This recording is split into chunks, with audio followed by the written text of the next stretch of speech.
Good morning. Welcome to Atomic Movie Reviews Film Society.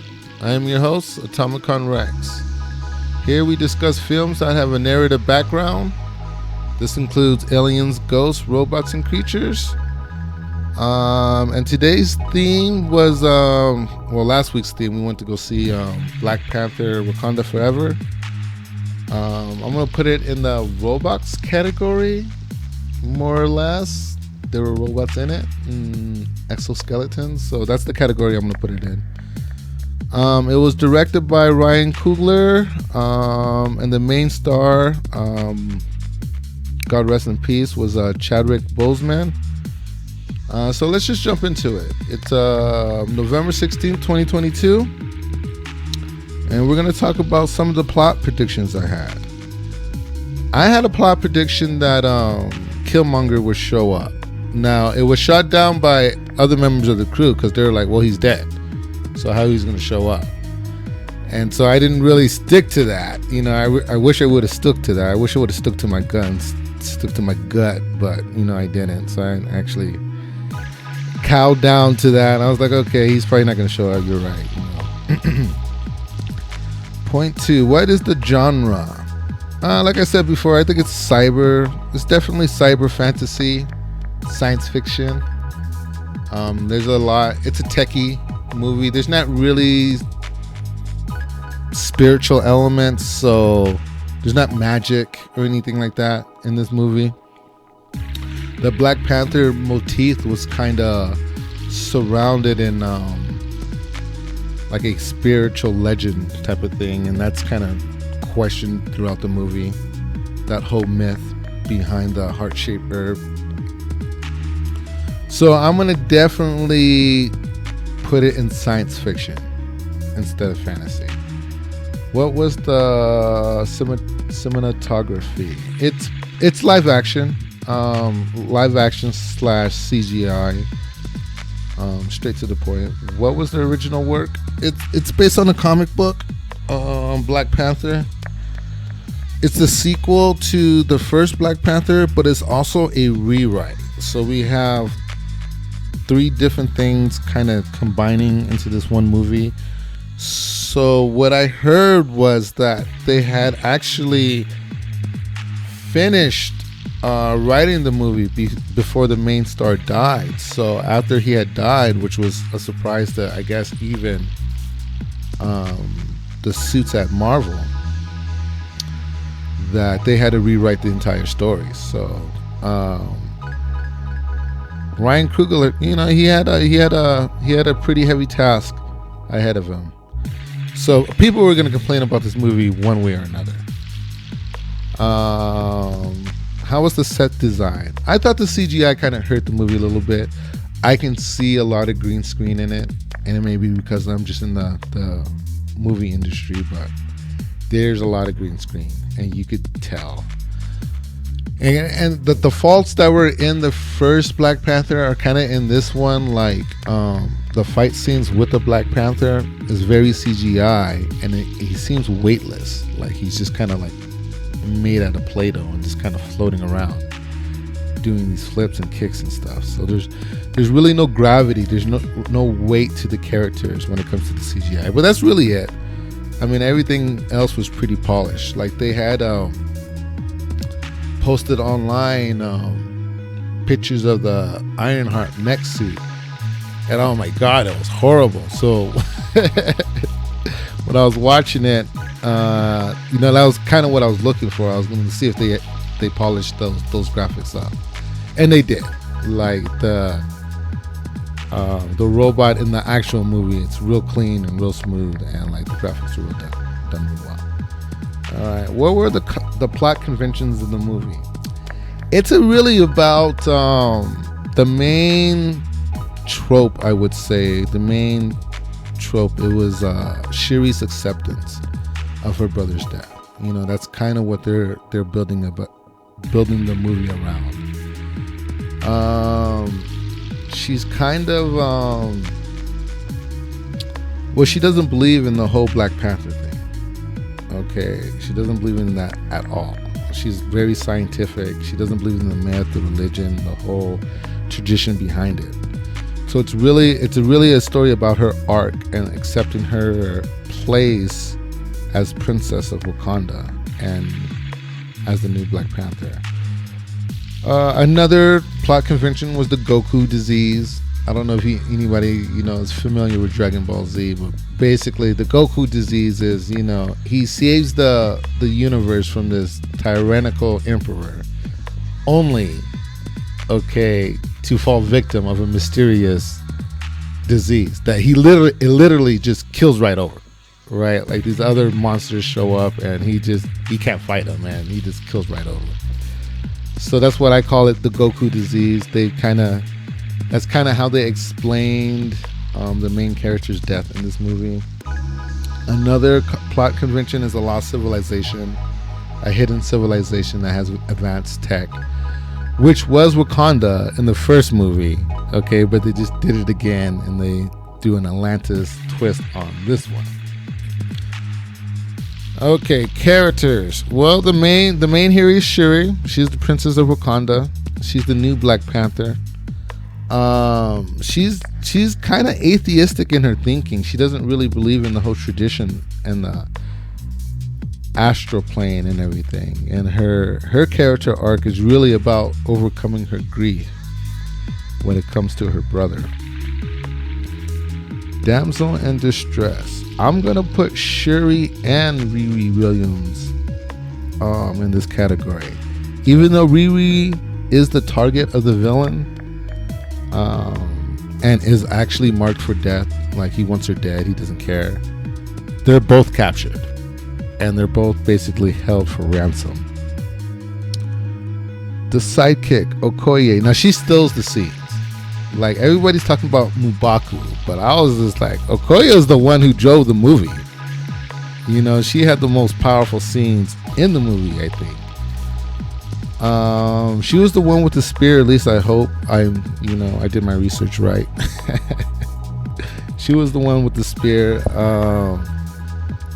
Her competition between her and this Aztec warrior, I really liked it. Like he was a good measure for her physical prowess. Like when they first encountered this guy, this Wakanda warrior, this beef Arnold Schwarzenegger guy. Like at first she was like kicking his butt. Well, she was holding it up, right? And I was like, okay, well, she's probably gonna end up taking him because it's a Black Panther movie. But then the situation turns, and then she realizes that she's out of her league. Okay, and at this point, I'm sitting in the theater, and I'm just like, okay, well, now you need to do your ninja thing. Okay, now you need to throw some smoke bombs because you have the princess. Okay, and vanish. But she doesn't want to do that. She wants to, fight to the death with this guy, and doesn't end well for her. Anyways, I kind of like their whole competition thing throughout the movie. I thought that was the best one, especially at the end when she challenged him again. But this time she has a mech suit. Okay, so she's like better on his level. But the reason why he's so much stronger than her is that because he took their version of the heart-shaped herb. So he's basically on a Black Panther level anyway. So like she's a badass girl. Like she's really badass. All right, let's skip to the villain Namor. I like the twist that they did with the Spanish and making his name kind of like a Spanish of Spanish origin. Because they're doing the whole Aztec myth and everything. I thought it was neat. A lot of people didn't like it, but I thought it was a cool twist. He's an okay merman. I don't know where we're getting this, apocalyptic threat from mermaids, but Aquaman and now this guy. So whatever. He's the first mutant. He is a bad guy in this, in the sense that he's trying to kill this girl that made this device that can track vibranium, basically. And so instead of dealing with the governments that are actually producing this technology. He wants to go after the little girl, the little tech genius, and he thinks that by killing her, that somehow it's going to stop the colonizers from looking for vibranium. I don't know. There's a little plot hole there. They could have worked that villain out a little bit more. All right, let me transition here. Weapons. They were basically exoskeletons and magic potions. That's basically the entire. I can't really say too much on it because they're just exoskeletons, and you know what the magic potion is. There's a heart-shaped herb that turns a person into a Black Panther, but there's also a Aztec potion that turns people into mermaids. So that's where I get the whole weapons, magic potion stuff. And I don't know, it was okay. It's alright. I can't really say too much about that. Mode of transportation. The Wakanda ship. I don't know if that's the only ship that they have, or if that's like Black Panther's version of the Batmobile. But I thought they would have a whole fleet of them, especially when they get attacked by another civilization. Wakanda is supposed to be this advanced, technological city. I couldn't tell. They had one ship. And when when Namor showed up and he started singing and throwing water balloons, they literally packed up their stuff and left town. Went to the Gorilla King and let him roll over them. Wakanda.